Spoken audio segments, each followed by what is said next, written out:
you go all in with NXT and you portray Triple H as not a dick on the main roster. No, they shouldn't. He should be a babyface. He should. I mean, people love him when he's on NXT. I think he's a better heel, but he's he a really natural should heel. be. He really should not be wrestling anymore. And you've mentioned this before, and I bring it up any chance I get, and I always credit you. And I know we're kind of switching gears here, but how many times can you do this? I mean, I'm not complaining. Oh, I did talk to you about this. I'm not complaining. He should have won at WrestleMania. Seth Rollins, I'm glad he won at WrestleMania, and he should have. If he lost, that would have been fucking dumb.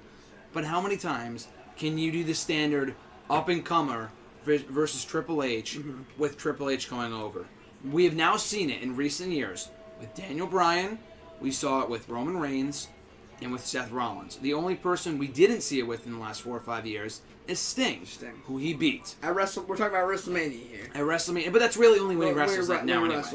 So I think just to clarify what the point that you're making, that I guess you're crediting to me, is that it's not that it's the same storyline, because Seth Rollins. I did appreciate the storytelling with Seth Rollins. Yeah. Only because that was more of a teacher thing. turns on student. Sure. There's more, but specifically with Daniel Bryan and Roman Reigns, and I'm sure if they, I've heard rumors of them doing Triple H Kurt Angle at WrestleMania, which I would be more than happy to see. But if they don't, and let's say they want to do like another young guy who's upset. I mean, Triple H is no longer an authority figure. Right now we got the Raw GM, we got the SmackDown GM. So this is really. I think he still is though. But this is really isolated. I mean, he's not an everyday authority. Okay, no. So this is really isolated just to the 2 times it really bothered me with Daniel Bryan and Roman Reigns. I'm sure they could do it again in the future. I mean, I wouldn't be surprised if they did it again with a young guy who's upset with the way how Triple H runs the company. So they fight him at WrestleMania to try and get the like. That's really the story. It's. Daniel Bryan was upset with the way he was treated, so he's like, oh, if I'm going to change my perception around here, I got to beat you at WrestleMania. Yeah. Roman Reigns, like, the authority is holding me down, I have to beat you at WrestleMania to stop that. I mean, it's been the same old with that. Seth Rollins kind of turned the tide, but still, like, it's the same. Still a young guy versus old guy. It's the young guy. I don't like the way you run things here. And essentially what they're hearkening back to is like, oh, like, you guys like Stone Cold versus Vince McMahon, right? Well, this isn't Stone Cold Steve Austin, but it's a guy who's gonna kick the crap out of his boss because you guys like that, right? Like you guys want to live vicariously through that, and it's just really tired. Like Triple H is so much more of a dynamic character. You could do so many other things. I'm not saying you gotta have him feud with someone because they spilled coffee on him. Yeah, no, exactly. Well, I mean, I will say this. I'm glad they got those matches out of the way, because at least they're not completely random. They're not literally just doing Triple H and Braun Strowman just because he's a young guy and we're going to put him over Triple H. That's not the case. Daniel Bryan's feud had been built up over a long period of time. Accidentally, as we talked about. Accidentally, and it worked out well. Thank you, CM Punk. And that worked out very well for Daniel Bryan. Roman Reigns, although wasn't everyone's favorite main event, they had been building it up for almost 2-3 years, really. So it made sense. Again, it was supposed to be H and Rollins last year.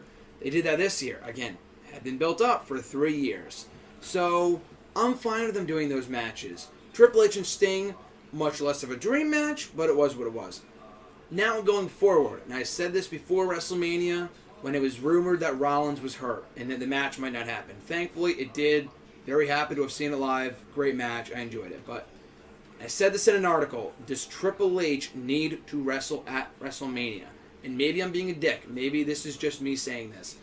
But I honestly do not think that people anticipate WrestleMania for like the big time matches and say, man, I can't wait for Triple H's match next year.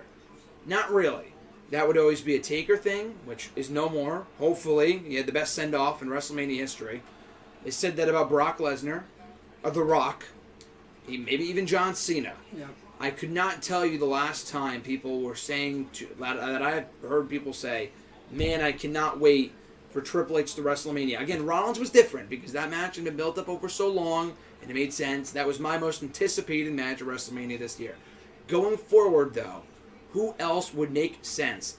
as a Triple H opponent. And I do not want to hear people say Finn Balor because he was the face of NXT and he built NXT. Like, that's a good point, though. That would be like the ideal candidate for we need to get Triple H on the card because he's a big draw. So let's have someone else upset with his authority, Finn Balor. That's exactly it. That seems like something they might even do. Like, that's honestly. The only real 3 people I could see them doing are Balor, Joe, based off the relationship earlier this year, and Kevin Owens, who really is not at that level, but would also be really cool because you brought him into the company. Beyond that, I mean, even then, those are stretches. Those are stretches. But the thread that you're weaving here right now is that, I mean, Triple H hasn't been on Raw in 2017, I believe. No, he has been. Multiple times. In the build-up to the Raw. And to Mania. But Since Mania. No. Post-Mania. That's what I'm thinking right now. Post-Mania has been on Raw. So essentially these guys that would still seem like a reasonable feud that he could have at Mania are guys that he ran into or had encounters with when he was more of like an active kind of performer. Like, he hasn't been on Raw for the better part of a couple months now. So like it would be weird if Elias Sampson was like, you know what, Triple H, I'm coming after you. Yeah, like fuck you. Yeah. But like Finn Balor, Joe, they have a little bit of history. Kevin Owens, you mentioned. So I mean that's reasonable. But the more you see Triple H phased out of like weekly Raw's weekly WWE programming, the less you'll see let's blow this off at Mania.